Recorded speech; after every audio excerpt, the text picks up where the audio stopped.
Hello বন্ধুরা, আসসালামু আলাইকুম। তো আমাদের কাছে বালতি গামলা দেখে কেউ অন্য কিছু ভেবেন না, মনে করেন না যে আমরা বেদে। আসলে আমাদের একটা বিল আছে বাড়ির কাছেই, তো একটু মাঠ দিয়ে যেতে হয়, তাই জন্য ভাবলাম যে একটু বালতি আর গামলাটা দিয়ে আসি। আরে বালতি গামলা সবকিছু আমরা নিজে থেকে দিতে যাইনি, সেখান থেকে ফোন দিল যে এগুলো পৌঁছে দিতে। তাই জন্য আমার শাশুড়ি গেছিল। তো যেতে যেতে আমার শাশুড়ির সাথে আরেকজন ছিল, তো আমরা সবাই একসাথে গল্প করতে করতে গেলাম। তো গিয়ে দেখি অর্ধেক পানি ছেঁকা হয়ে গেছে, আর এই পানির মোটর দিয়ে ছেঁকা হয়েছে। তো অনেকে মাছ ধরা শুরু করে দিয়েছে আর ধরা হয়ে গেছে। দেখুন যারা ধরেছে তাদের কি অবস্থা, সবাই কাদা মেখে গায়ে কি অবস্থা। সবাই আসলে খুবই আনন্দ করে মাছ ধরেছে।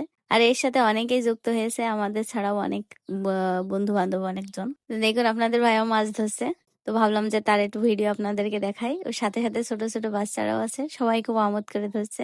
তো এর ভিতরে জিয়াল মাছ, শিং মাছ, তো এর ভিতরে জিয়াল মাছ, পুঁটি মাছ, খলছে আর নানান রকম মাছ আছে। আর এই মাছটা গত বছর ছাড়া হয়েছিল, তো এতদিন ধরা হয়নি। তো ভাবা হলো যে এই শীতকাল চলে এসছে, পানি কমে যাচ্ছে, এই জন্য মাছ ধরতে হবে। এছাড়াও অনেকে মাছ চুরি করে ধরে নিচ্ছে, তাই আর কি তাড়াতাড়ি করে ধরা। তো ওই পানি সেকার পর দেখা গেছে যে অনেকেই এক জায়গায় হয়ে গেছে, সবাই মিলেই ধরছে। তো এই মাছ ধরার দৃশ্যটা আমি অনেকদিন পর দেখলাম, কারণ ছোটকালে দেখেছি। তো তো অনেকদিন পর দেখে খুবই ভালো লাগলো, তাই ভাবলাম আপনাদের সাথে শেয়ার করি। তো দেখে খুবই ভালো লাগলো, ছোটকালে আমিও ধরেছিলাম। এই কাদার ভিতরে হাত দিয়ে মাছ খুঁজতে হচ্ছে এই শীতের সময়েও। তো এই মাছ ধরতে কষ্ট হলেও অনেকে খুবই আনন্দ পাচ্ছে, তো দেখলেই আপনারা বুঝতে পারছেন। আর এই কচুরিপানা সেই ভোরবেলায় সবাই পরিষ্কার করেছে, করে তারপর রোদ উঠলে সবাই গিয়েছে।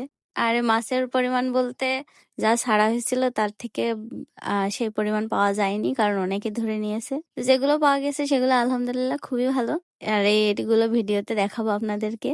তবে মাছ ভাগ করার সময় এটা আরো অনেক হয়ে গেছিল, যে আপনাদের ভাইয়া মাছ, জিওল মাছ খুঁজছে এর ভিতরে, যদি পাওয়া যায়। তো পেয়েছে মাছ, সে খুবই আনন্দ করছে, কারণ অনেকদিন পর ধরতে গেছে। তাই বললো যে আপনাদের সাথে একটু শেয়ার করতে, তার মাছ ধরার দৃশ্য দেখতে। আর এই যে আমার দেউর মাছ ধরছে, সেও খুবই আনন্দ করছে, কারণ অনেকদিন পর নিজে হাতে মাছ ধরছে। তো সে ছোটবেলার দৃশ্য সে ফিরে পাচ্ছে।